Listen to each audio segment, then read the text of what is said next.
ಕರ್ನಾಟಕದ ಜನತೆಗೆ, ಅದರಲ್ಲೂ ವಿಶೇಷವಾಗಿ ಬೆಂಗಳೂರಿನ ಮತದಾರರಿಗೆ ಇಲ್ಲೊಂದು ಅತಿ ಮುಖ್ಯವಾದ ಸುದ್ದಿ. ರಾಜ್ಯದಲ್ಲಿ ಮತದಾರರ ಪಟ್ಟಿಯ ವಿಶೇಷ ಸಮಗ್ರ ಪರಿಷ್ಕರಣೆಗೆ ಅಂದ್ರೆ SI ಕಾರ್ಯ ಈಗ ಭರ್ಜರಿಯಾಗಿ ನಡೀತಿದೆ. ಈ ಬಗ್ಗೆ ರಾಜ್ಯ ಮುಖ್ಯ ಚುನಾವಣಾಧಿಕಾರಿ ಅನ್ಬುಕುಮಾರ್ ವಿ ಅವರ ನೇತೃತ್ವದಲ್ಲಿ ಇತ್ತೀಚೆಗೆ ಹೈ ವೋಲ್ಟೇಜ್ ಸಭೆಯೊಂದು ನಡೆದಿದೆ. ಈ ಪರಿಷ್ಕರಣೆ ವೇಳೆ ಮಾಡ್ತಿರೋ ಆ ಮಹತ್ವದ ಬದಲಾವಣೆಗಳು ಏನು? ಒಂದು ವೇಳೆ ನಿಮ್ಮ ಫಾರ್ಮ್ ನಲ್ಲಿ ಏನಾದ್ರೂ ತಪ್ಪಿದ್ರೆ ನಿಮ್ಮ ಅರ್ಜಿ ರದ್ದಾಗುತ್ತಾ? ಬನ್ನಿ ಈ ಕಂಪ್ಲೀಟ್ ಮಾಹಿತಿಯನ್ನ ಒಂದೊಂದಾಗಿ ತಿಳಿದುಕೊಳ್ತಾ ಹೋಗೋಣ.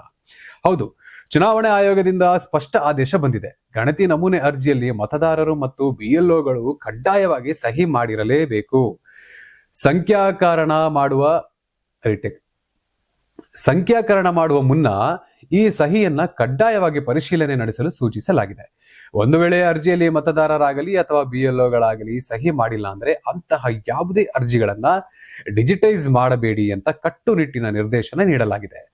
ಅಷ್ಟೇ ಅಲ್ಲ, ಸಹಿ ಇಲ್ಲದ ಅರ್ಜಿಗಳನ್ನ ನೇರವಾಗಿ ತಿರಸ್ಕರಿಸಲಾಗುವುದು. ಅಂದ್ರೆ ಅಂತಹ ಅರ್ಜಿಗಳಿಗೆ ಯಾವುದೇ ಮಾನ್ಯತೆ ಇರೋದಿಲ್ಲ ಅಂತ ಚುನಾವಣಾ ಅಧಿಕಾರಿಗಳು ಸ್ಪಷ್ಟ ಎಚ್ಚರಿಕೆ ಕೊಟ್ಟಿದ್ದಾರೆ. ಇನ್ನು ತಳಮಟ್ಟದಲ್ಲಿ ಹಗಲಿರುಳು ಶ್ರಮಿಸುತ್ತಿರುವ BLOಗಳ ಕಾರ್ಯಕ್ಕೆ ಪ್ರಶಂಸೆ ವ್ಯಕ್ತಪಡಿಸಿರುವ ಆಯೋಗ ಮೇಲಧಿಕಾರಿಗಳು BLOಗಳಿಂದ ಅತ್ಯಂತ ಸಂಯಮದಿಂದ ನಡೆದುಕೊಳ್ಳಬೇಕು ಅಂತ ಸೂಚಿಸಿದೆ. ಇದರ ಜೊತೆಗೆ BLOಗಳಿಗೆ ನೀಡಬೇಕಾದ ಬಾಕಿ ಸಂಭಾವನೆಯನ್ನು ಕೂಡಲೇ ಬಿಡುಗಡೆ ಮಾಡಲು ಅಧಿಕಾರಿಗಳಿಗೆ ತಾಕೀತು ಮಾಡಲಾಗಿದೆ. ಇನ್ನು ಗೈರು ಹಾಜರಾದವರು, ಬೇರೆಡೆಗೆ ಸ್ಥಳಾಂತರಗೊಂಡವರು ಹಾಗೂ ಮೃತಪಟ್ಟ ಮತದಾರರ ಗುರುತಿಸುವಿಕೆಯನ್ನ ಅತ್ಯಂತ ಜಾಗರೂಕತೆಯಿಂದ ಮಾಡಬೇಕು. ವಿಶೇಷವಾಗಿ ಮೃತಪಟ್ಟವರ ವಿಚಾರದಲ್ಲಿ ಮರಣ ಪ್ರಮಾಣ ಪತ್ರ ಕಡ್ಡಾಯವಾಗಿ ಪಡೆಯಬೇಕು. ಒಂದು ವೇಳೆ ಪ್ರಮಾಣ ಪತ್ರ ಸಿಗದಿದ್ದರೆ ನೆರೆಹೊರೆಯವರು ಅಥವಾ BLOಗಳ ಸಹಿಯೊಂದಿಗೆ ಮಹಜರ್ ಸಿದ್ಧಪಡಿಸುವಂತೆಯೂ ಸೂಚಿಸಲಾಗಿದೆ.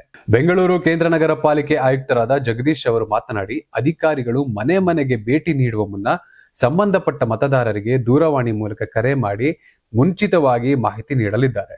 ಇದರಿಂದ ನಾಗರಿಕರು ತಮ್ಮ ಗಣತಿ ನಮೂನೆಯನ್ನು ಪೂರ್ಣವಾಗಿ ಭರ್ತಿ ಮಾಡಿ ಸಿದ್ಧವಾಗಿಟ್ಟುಕೊಳ್ಳಲು ಅನುಕೂಲವಾಗಲಿದೆ. ಯಾವುದೇ ಅರ್ಹ ಮತದಾರರು ಪಟ್ಟಿಯಿಂದ ಹೊರಗುಳಿಯದಂತೆ ಪಾರದರ್ಶಕವಾಗಿ ಈ ಕಾರ್ಯವನ್ನು ಪೂರ್ಣಗೊಳಿಸಲು ಆಡಳಿತ ಮಂಡಳಿ ಸಜ್ಜಾಗಿದೆ ಎನ್ನುವ ಅಂಶ ಬೆಳಕಿಗೆ ಬಂದಿದೆ.